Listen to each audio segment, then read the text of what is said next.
반갑습니다. 마포랭입니다. 지금 살펴볼 종목은 두산 에너빌리티입니다. 우리가 꾸준히 관심을 가져야 되는 그런 종목 중에 하나죠. 우리에게 충분한 수익을 주지 않을까 하는 생각이 들긴 하는데 최근에 깊게 좀 조정을 주고 있기 때문에 여러분들께서 걱정이 되는 부분도 있을 겁니다. 이번 시간을 통해서 정확하게 분석을 해드릴 테니까요. 저희가 알려드린 대로만 하시면 어렵지 않게 수익을 좀 챙길 수가 있을 겁니다. 두산 에너빌리티는 이제 대표적인 원전 기업이죠. 그래서 원전 이슈가 있을 때 가장 먼저 체크하기도 하고 또 점검을 하는 또 기대가 되는 그런 종목입니다. 근데 이 원전만 있는 게 아니에요. 특히나 요즘에 주목을 하는 게 바로 이 SMR이거든요. 이 SMR 같은 경우는 소형 묘돌 원전이라고 그러죠. 대형 원전과 비교했을 때는 중에 시장 자체가 훨씬 더 커집니다. 그래서 대형 원전과 이 SMR만 놓고 보더라도 이 SMR 시장이 더 커지기 때문에 특히 주목을 해야 되는 게 바로 두산 에너빌리티다 이렇게 보시면 됩니다. 그래서 원전 관련주, SMR 관련주로서 우리가 주목을 하고 있는 거고 거기다가 수소, 풍력, 그리고 폐배터리, 그리고 가스터빈, 이건 또 수소터빈으로도 전환이 되죠. 이런 부분이 있기 때문에 우리가 성장 가능성을 놓고 보면 굉장히 좋은 기업이 아닌가 하는 생각이 듭니다. 앞으로 올라갈 때 이런 파동을 그리면서 올라가게 될 거거든요. 그 과정에 있어서 우리에게 수익을 많이 줄 수 있는 그런 종목으로 이해하시면 되겠습니다. 이 SMR 같은 경우는 두산 에너빌리티는 어떤 전략을 가지고 있냐면 뉴스케일 파워에다가 일단 지분 투자를 했었죠. 그러면서 전략적 파트너십을 맺었거든요. 그래서 뉴스케일 파워가 세계적으로 이제 사업을 진행할 때, 추진할 때 거기에 공급되는 기자재를 이 두산 에너빌리티가 이제 책임을 지게 됩니다.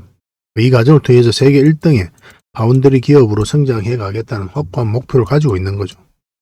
그런 잠재력이 있고 또 국내에 그런 원전 생태계가 또 조성되어 있고 또 기술력이 있기 때문에 가능한 부분입니다. 그러니까 반도체로 치면은 이제 삼성전자와 같은 그런 역할을 하겠다는 거죠. 정부에서도 적극적으로 추진을 좀 하고 있고 투자를 하고 있습니다. SMR 사업할 전략을 이제 연내에 발표를 하고 원전 R&D 투자도 이제 확대할 예정입니다. 2030년도에 상용화를 목표를 하고 있거든요. 그러니까 먼 미래의 이야기가 아니라 우리 앞에 다가온 곧 다가올 현실이다라고 이해하시면 좀 더 좋지 않을까 하는 생각이 듭니다. 그렇지만 이렇게 조정을 줬기 때문에 어떻게 대응할지도 중요하니까 이번 시간을 통해서 집중적으로 분석을 해드리겠습니다. 그 영상에서 부족했던 부분은 텔레그램방에서 채워드릴 테니까요. 어흥이라고 문자 보내주시면 됩니다. 그럼 자료로 만들어 가지고 드릴 경우도 굉장히 많을 겁니다. 그 자료만 가지고도 여러분들께서 투자 방향을 잡고 실질적으로 투자하는데 전혀 어렵지 않을 거예요. 잘 활용을 좀 해주셨으면 좋겠고 그리고 종목 추천도 해드리고 있죠. 실질적으로 어떤 과정을 통해서 수익을 남겨가는지 그 일련의 과정들을 직접 확인하고 체크를 좀 해보시기 바랍니다. 그 과정을 통해서 서로가 이제 신뢰를 만들어가는 거예요. 여러분들 입장에서는 저희를 검증을 해 가셔야 되겠죠. 저희는 또 여러분들에게 증명을 해 가야 되고 이 관계가 여러분들하고 저희하고 관계거든요. 10년이 지나도 20년이 지나도 절대 변하지 않습니다. 이 관계는. 그게 이제 가장 본질적인 관계예요. 여러분들하고 저희하고. 여러분들하고 저희하고 정으로 뭐 10년간 만났다고 한다 하더라도 저희가 수익 내는 모습을 못 보여주고 저희가 또 수익을 내어드리지 못하면 여러분들하고 저희하고 인연은 뭐 단박에 이제 끊어지는 거예요. 저희는 이제 그런 걸 너무나 잘 알고 있기 때문에 끊임없이 증명을 해드리도록 하겠습니다. 여러분들 입장에서도 많은 유튜버들이 있는데 이어서 이제 뭐 진짜로 가려내야 될 거 아니에요, 그죠? 그래서 충분하게 검증을 해볼 필요도 있습니다. 저희도 그런 독일선상에 놓고 평가를 해볼 필요가 있어요. 그래서 구독을 해주시고 텔레그램방에 오셔서 그런 과정도 다 겪어보시기 바랍니다. 그리고 이제 신뢰가 되면 그때 조금씩 따라오시면 될 것 같아요. 비중도 늘려가면서. 뭐 한 3, 4개월 살펴보면 뭐 되지 않을까 하는 생각이 듭니다. 그리고 이제 두산 에너빌리티 본격적으로 분석하고 마지막에 이제 세력 매집주를 하나 드리도록 할 텐데요. 뭐 100%, 200% 갈 수 있는 그런 종목입니다. 꼭 챙겨 가시기 바랍니다. 뭐 직장인들에게 좋은 그런 종목으로 이해하시면 될 것 같아요. 그리고 함께하는 텔레그램방이 있다고 그랬죠. 일명 호랭이 굴입니다. 제가 이제 마포 호랭이니까 이름을 호랭이 굴로 정했어요. 매일 핵심 투자 정보를 여러분들에게 제공을 해드리고 있고 급등주도 추천을 해드리고 있고 세력 매집주도 추천을 해드리고 있습니다. 그 종목 대응 전략도 알려드리고 있죠. 영상에서 분석해드렸던 종목들은 다 대응을 해드리고 있습니다. 그리고 각종 투자 기법 자료도 만들어가지고 여러분들에게 제공을 해드리게 됩니다. 저희들이 이제 주로 하는 방법이 있고 저희들이 아니라 다른 사람들이 하는 방법도 있거든요. 그런 것들도 다 총망라를 해가지고 여러분들에게 드리게 될 겁니다. 그리고 필요에 의해서는 교육용 영상도 제공을 해드리게 됩니다. 이타 주식과 관련돼서는 모든 정보를 다 드린다 이렇게 생각하시면 좋을 것 같아요. 그래서 어흥이라고 문자 보내주시기 바랍니다. 어흥. 그럼 바로 초대를 좀 해드릴게요. 이제 이렇게 저도 사실 약간 이렇게 비슷하게 생겼습니다. 얼굴이 배는 살짝 좀 더 나온 것 같은데 요즘에 다이어트 하고 있으니까 나중에 홀쭉이가 되겠죠, 그죠? 그때까지 뭐 저도 다이어트도 많이 하고 운동도 많이 하고 그렇게 하겠습니다. 무섭게 생긴 호랑이 아니죠, 그죠? 그래서 편안하게 이제 들어오시면 될 것 같아요. 자, 두산 에너빌리티에 대해서 같이 한번 살펴보겠습니다. 바닥권에서 엄청난 물량이 들어왔고 이 물량들이 결국은 주가를 끌어올린다. 누누이 여러분들에게 말씀을 드렸죠. 결국 이런 것들이 이제 세력의 흔적이에요. 세력 입장에서는 그런데 한 박자 쉬었다 갈 수도 있고 바로 갈 수도 있는 그런 문제가 있을 수가 있는 거죠. 그렇지 않습니까? 차트를 좀 확대를 하겠습니다.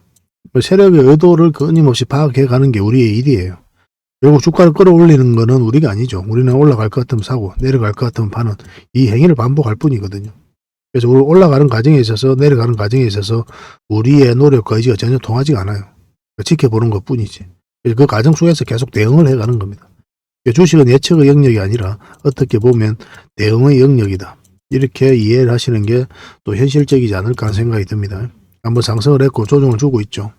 조정을 줄 때 여기서 이제 이렇게 연기금이 매수를 굉장히 많이 했거든요. 지금 실제로 6.5% 정도의 지분을 가지고 있습니다.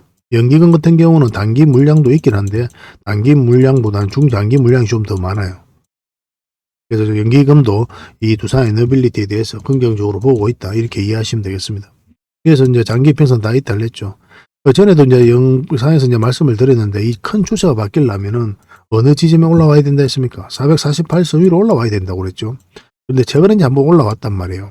제대로 올라온 거거든요. 그 전에 이제 터치만 하고 이제 내려왔다라고 이제 보면 되는 거고. 이때부터 굉장히 관심을 가져야 되는, 지금부터 계속 관심을 가져야 되는 그런 구간이다라고 보시면 돼요. 왜냐하면 전체적인 추세가 이제 전환되는 구간이기 때문에 그렇습니다. 최근에 이제 한번 상승을 했다가 이렇게 좀 빠지고 있긴 한데, 뭐 이 기업이 가지고 있는 잠재성에 비하면, 잠재력에 비하면은 이제 아무것도 아니다. 그렇게 이해하시는 게 좀 어떨까 하는 생각이 듭니다. 뭐 추세를 꺼보면 이런 흐름이죠, 그죠? 한번 갔다가 약간 이렇게 조정을 주고 있는 그런 상황입니다. 이거 이탈해서 살짝 내려갈 수도 있어요. 있긴 한데 결국은 올라갈 가능성이 많다라고 이제 이해하시면 좋지 않을까 하는 생각이 듭니다. 우리가 지난 영상에서 이런 흐름을 그릴 가능성이 많다라고 그랬죠. 근데 생각보다 좀 더 많이 빠진 거예요, 사실은. 우리는 이제 112선 언저리까지 깊게 눌러주지 않겠나 생각이 들었는데 총선 결과가 야당이 이제 압승을 했죠. 그래서 여당이 추진하는, 정부가 추진하는 각종 원전 정책이 좀 딜레이 될 가능성이 좀 있기 때문에 그런 부분에 대해서 실망 매물이 좀 나오지 않았나 하는 생각이 듭니다. 그렇지만 이 뭐 이렇게 빠졌다고 해가지고 뭐 이 종목이 끝났다 그렇게 보기에는 무리가 있어요. 조만간에 다시 반등 흐름이 나올 것으로 기대되고 있는 그런 상황입니다. 여기서부터 계속 영상으로 만들어 드렸었죠. 근데 적어도 이 추세가 바뀌어야 된다고 그랬잖아요. 그래서 매수는 하면 안 된다라고 이제 말씀을 드렸었고, 지난 영상에서는 이런 자리가 다 맥점이 된다라고 말씀을 드렸었죠. 그리고 여기서 이제 꺾이고 나오는 게 중요하잖아요. 왜 저 지점에서 조정을 줬는지, 왜 여기서 조정을 줬는지, 결국 이 세력선 때문에 그렇거든요. 올라갔다가 이 세력선 터치하고 이제 빠진 겁니다.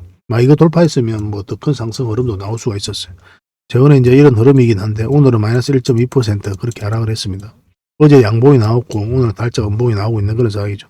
이 저점은 이탈하지 않은 그런 구간이거든요. 좀 더 지켜보도록 합시다. 이탈하게 되면 이까지도 내려갈 가능성이 있어요.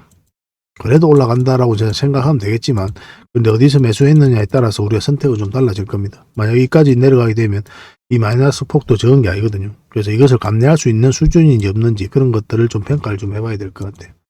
중장기적으로 보면 두산 에너빌리티는 결국은 큰 상승 흐름이 나온다라고 이제 이해하시면 되고, 마찬가지로 그 큰 흐름이 나오려면 448선 위로 올라가야 됩니다. 우리가 이렇게 깊게 눌러줄 가능성이 많다라고 이제 이야기를 했었는데, 그때 그 이유가 뭐였습니까? 이때 이제 그런 말씀을 계속 해드렸었죠. 장기 이평선들이 이격이 벌어져 있고 또 역별되어 있죠. 그리고 111선이 이렇게 꺾여져 있었단 말이에요. 여기 추천해드릴 때만 해도. 결국 이거 돌려 세우는 과정이 좀 필요하거든요. 그러려면 이렇게 파도를 그리면서 올라갈 수밖에 없습니다. 올라간다고 하더라도. 그렇지만 총선 이슈 때문에 좀 빠지긴 했었죠. 그렇지만 굉장히 기대되는 그런 상황에 있는 것은 분명하다. 저는 그렇게 보고 있습니다. 그렇지만 내가 대응도 잘해 가야 되는 거죠. 뭐 당장에 돈이 급한 사람들은 이제 매도를 또 고민을 해야 되잖아요. 이게 뭐 10년 뒤에 뭐 1000%, 2000% 간다 하더라도. 그래서 중간중간에 우리가 어떤 선택을 해야 될 때가 있을 겁니다. 그때를 위해서라도 우리가 계속 여러분들을 위해서 대응을 좀 해드리고 분석을 해드리고 있으니까요. 잘 따라오시면 됩니다. 지금은 이제 매수할 자리는 아닙니다. 매수할 자리는 아니면 기다려야 돼요. 매도도 아닙니다. 지금 이것도 이탈하지 않았기 때문에 좀 더 기다려보는 게 어떨까 하는 생각이 듭니다. 실시간으로 대응을 좀 해드릴게요. 두빌이라고 문자 보내주시면 됩니다. 그리고 텔레그램방에서 함께 하고 싶으신 분들은 어흥이라고 문자 보내주시면 돼요. 종목 추천을 꾸준히 받고 싶으신 분들은 추천이라고 문자 보내주시면 됩니다. 한 달에 몇 종목이라도 드릴 테니까 그걸 가지고 공부도 하시고 수익도 남기시고 그렇게 하시면 되겠습니다. 물론 이제 텔레그램 방만큼 많이 드릴 수는 없어요. 그래서 모든 정보를 다 알고 싶고 접하고 싶다 하시는 분들은 그냥 간단하게 텔레그램 방에 들어오셔도 괜찮을 것 같습니다. 당연히 이제 구독을 좀 해주셔야 되겠고, 구독을 해주시고 그렇게 이제 문자를 보내주시기 바랍니다. 다음에 더 좋은 정보와 내용으로 여러분들을 찾아뵐 테니까요. 꾸준한 관심을 좀 부탁드리겠습니다. 감사합니다.